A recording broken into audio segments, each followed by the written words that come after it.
कि जनता का चुनावी mood, news nation reporter Rakesh Pandey के साथ।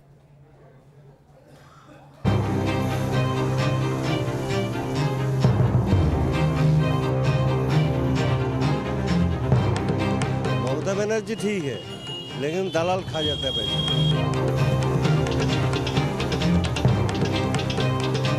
मान के चलिए परिवर्तन तो सबको ही चाहता है। मोदी सरकार के बढ़िया से अच्छा बंगालियों सब बोलता है, वो आदमी ठीक है। बीजेपी हो सकता है, आ जाएगा। 100% परिवर्तन होगा। टीएमसी भी बोल रहा है कि खेला होवे, एक स्लोगन चल रहा है अभी खेला होवे, लेकिन कुछ खेला नहीं होगा।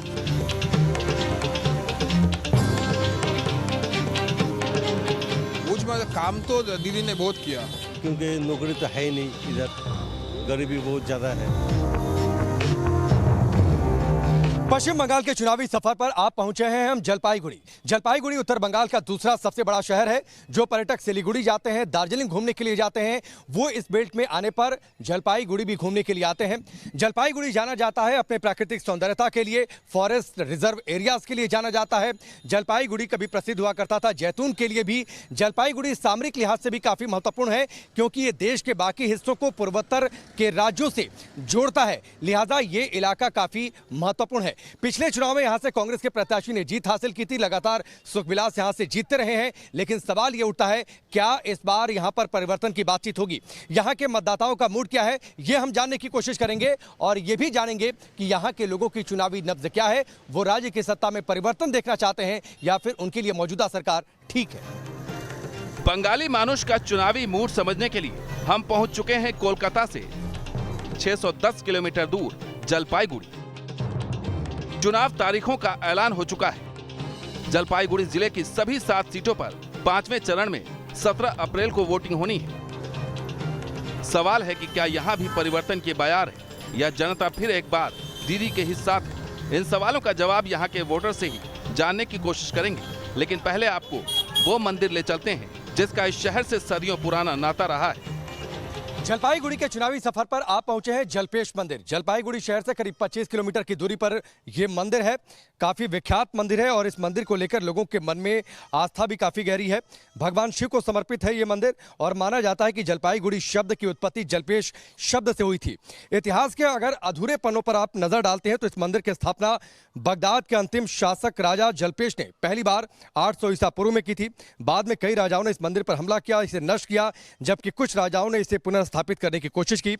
1665 साल आया तो कोच राजवंश के राजा प्रण नारायण ने मंदिर की पुनर्स्थापना की, लेकिन इसके बाद भूकंप भीषण आया और इसके बाद ये मंदिर का काफी हिस्सा नष्ट हो गया। लेकिन एक बार फिर से इस मंदिर की पुनर्स्थापना की गई, इस इमारत को खड़ा किया गया और मौजूदा स्वरूप में ये मंदिर आपके सामने है। जलपाईगुड़ी जो लोग घूमने के लिए भी आते हैं वो जलपेश मंदिर आते हैं भगवान शिव के दर्शन करने के लिए। इसके साथ ही जलपाईगुड़ी में रहने वाले लोग भी इस मंदिर में भगवान शिव की पूजा अर्चना के लिए आते हैं, क्योंकि भगवान शिव और इस मंदिर के प्रति लोगों के मन में काफी गहरी आस्था है। जलपाईगुड़ी के इतिहास को तो आपने समझ लिया, लेकिन यहाँ का सियासी भूगोल क्या है ये आपको जल्द ही बता देते हैं। 2016 में जिले की 7 विधानसभा सीटों में टीएमसी को 6 सीटों पर जीत मिली थी, जबकि जलपाईगुड़ी शहर की सीट कांग्रेस को मिली थी। विधानसभा चुनाव में बीजेपी का खाता भले ही न खुला हो, लेकिन 2019 में सियासी चक्र 360 डिग्री घूम गया है। 2019 लोकसभा चुनाव में बीजेपी ने यहां से जीत हासिल की है। 6 विधानसभा सीटों पर बीजेपी को जीत मिली, जबकि 1 सीट पर टीएमसी को बढ़त थी। जलपाईगुड़ी के वोटरों का मूड समझने के लिए हम सबसे पहले पहुंच गए चाय बागान। कटिंग का सीजन चल रहा है, यहां बड़ी तादाद में टी वर्कर्स काम कर रहे हैं। चाय इस देश में अमूमन सभी लोग पीते हैं और चाय पर जब लोग साथ बैठते हैं तो चर्चा होती है और इस चर्चा में सामाजिक सांस्कृतिक चर्चा भी होती है। लेकिन चुनाव का मौसम है तो जाहिर सी बात है चाय पर चर्चा होती है तो सियासत की बातचीत भी होती है। लेकिन उन चाय बागानों में काम करने वाले लोगों की स्थिति क्या है, ये शायद बहुत कम लोग इससे इत्तेफाक रखते हैं या फिर सरकारें भी इस पर काफ़ी कम सोचती हैं। फिलहाल जो सीजन चल रहा है आप देखिए कैसे चाय बागान में हम मौजूद हैं। जो सीजन है फिलहाल ये कटाई का सीजन है, इसके बाद ये पौधे थोड़े से घने होंगे, उसके बाद प्लकिंग का सीजन शुरू हो जाता है। लेकिन इन लोगों की बातचीत क्या है, क्या इनके जीवन स्तर को लेकर क्या दिक्कतें हैं, ये हम इनसे बातचीत करने की कोशिश करेंगे।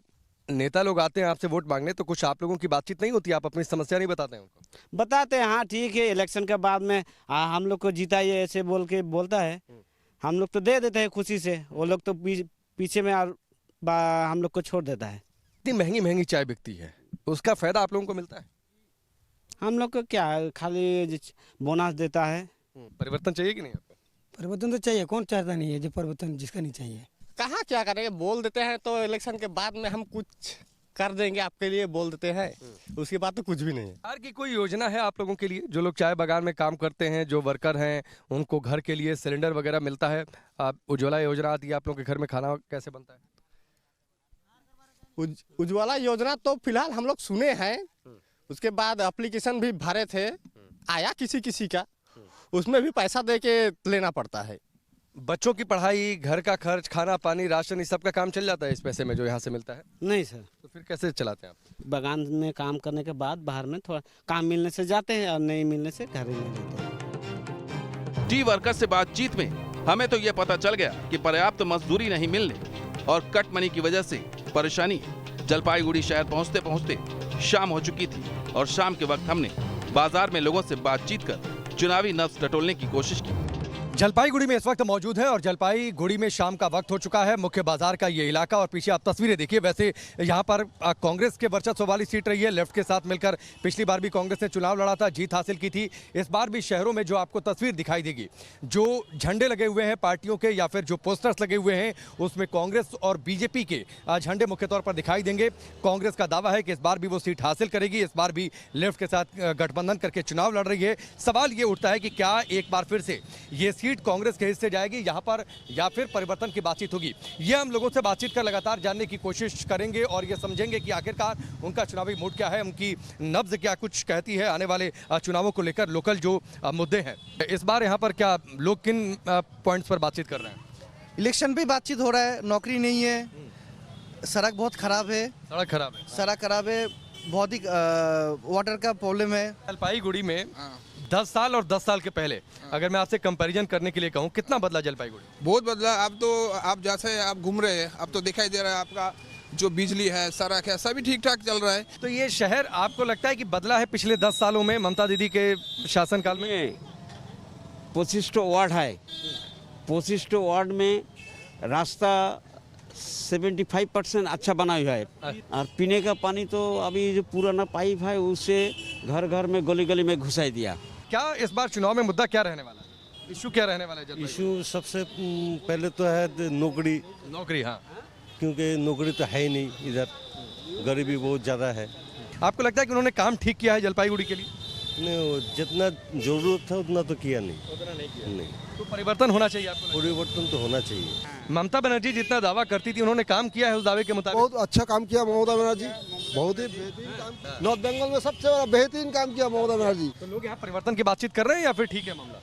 नहीं, ये तो टीएमसी भी बोल रहा है कि खेला होवे,